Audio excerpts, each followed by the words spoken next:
हरे कृष्णा, राधे राधे। आज हम आपको बैसाख मास का 13वां अध्याय सुनाएंगे। ब्रह्मा जी कहने लगे कि हे यम, इसमें क्या आश्चर्य की बात है? क्यों दुखी होते हो? सद्गुणों से ईर्ष्या करना मरने के समान होता है। उनके उच्चारण मात्र से ही परम पद की प्राप्ति होती है। फिर राजा के शासन से विष्णुलोक को क्यों न जाए? जिनकी जिह्वा पर ये दो अक्षर रहते हैं, हरि विराजमान है, और जो विष्णु भगवान को प्रणाम करते हैं, स्मरण करते हैं और उनके गुणानुवाद गान करते हैं, उनको अश्वमेध यज्ञों के समान फल मिलता है। संपूर्ण पाप दूर हो जाते हैं। भगवान प्रसन्न होने से विष्णु लोक प्राप्त कर सायुज्यता को प्राप्त करते हैं। यज्ञ करने वाले, कुरुक्षेत्र या सरस्वती में स्नान करने वालों को तो फिर से जन्म लेना पड़ता है, परंतु बैसाख मास में जो माधव भगवान के धर्मों का पालन करते हैं, उन पर विष्णु भगवान प्रसन्न होते हैं, सदा उनकी सहायता करते हैं। हे शौर्य, उस राजा का प्रभाव मेरे वश में नहीं है, क्योंकि वासुदेव भगवान के भक्तों का अशुभ कहीं नहीं होता। उसको जन्म, मृत्यु, जरा, व्याधि आदि भय नहीं व्यापते। स्वामी के नियुक्त कार्य करने पर देहधारियों को कुछ अपराध नहीं होता। हे यम, जब तू इस कार्य को करने में असमर्थ है तो तेरा क्या दोष है? तू शोक मत कर। ब्रह्मा जी के ऐसे कहने पर यम बहुत दुख हो दीन वाणी में कहने लगा कि हे तात, अब मुझे अपने काम पर जाने की इच्छा नहीं है।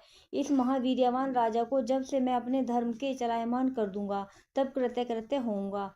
हे कृपालु, आप मेरे इस कार्य को सिद्ध करा दीजिए, तब मैं शासन करूंगा। यह बात सुन ब्रह्मा जी यम से कहने लगे कि इस विष्णु धर्म परायण राजा का निग्रह तू नहीं कर सकता। फिर ब्रह्मा जी को यम को साथ ले क्षीर सागर में विष्णु भगवान के पास गए और साख्य योग द्वारा स्तुति करने लगे। तब विष्णु भगवान प्रकट हुए तो यम और ब्रह्मा ने प्रणाम किया।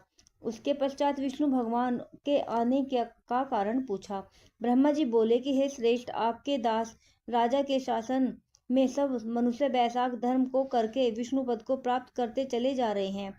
इसी कारण यमपुरी शून्य हो गई है।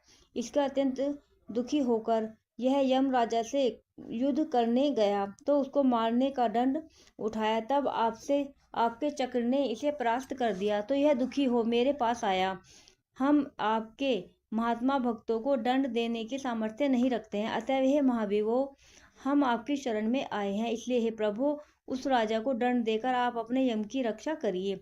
ब्रह्मा जी के यह वाक्य सुनकर भगवान विष्णु हंसे और ब्रह्मा जी व यम से बोले, मैं लक्ष्मी तथा प्राण और देह, श्रीवत्स, कौस्तुभ मणि तथा वैजंती माला, श्वेत दीप, वैकुंठ, क्षीर सागर, शेष और गरुण का त्याग कर सकता हूँ, परंतु ऐसे भक्तों को कदापि नहीं त्याग सकता जिन्होंने मेरे लिए संपूर्ण भोग त्याग दिए, प्राण छोड़ दिए, मुझ में ही अपनी आत्मा को लगा दिया। उसे मैं कैसे छोड़ सकता हूँ? अतः हे यम, मैं तेरे दुख को दूर करने का उपाय बताता हूँ। उस राजा को मैंने 10 सहस्त्र वर्ष की आयु दी है, उसमें से 8 सहस्त्र बीत चुके हैं।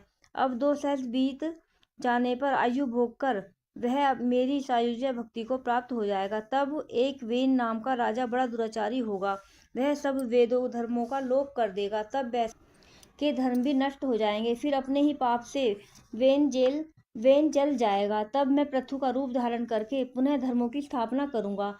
बैसाख प्रख्यात धर्म मनुष्य से कराऊंगा। इस प्रकार हे यम, तेरे कार्य की सिद्धि हो जाएगी, तू खेद मत कर।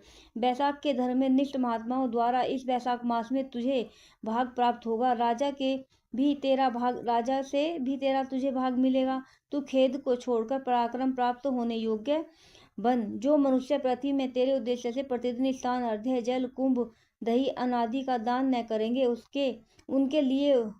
उनके किए हुए सब कर्म निष्फल हो जाएंगे। अतः तू राजा के ऊपर क्रोध का त्याग दे, वह राजा तेरा भाग देगा, क्योंकि वह मेरा अत्यंत भक्त है। और जो कोई प्राणी तेरा भाग देकर बैसाख धर्मों के प्रवक्त हो, उनके धर्म में तू विघ्न मत करना। जो धर्म का पालन करता तुम्हें छोड़ केवल मेरा ही भजन करे, उनको तुम मेरी आज्ञा से अवश्य दंड देना।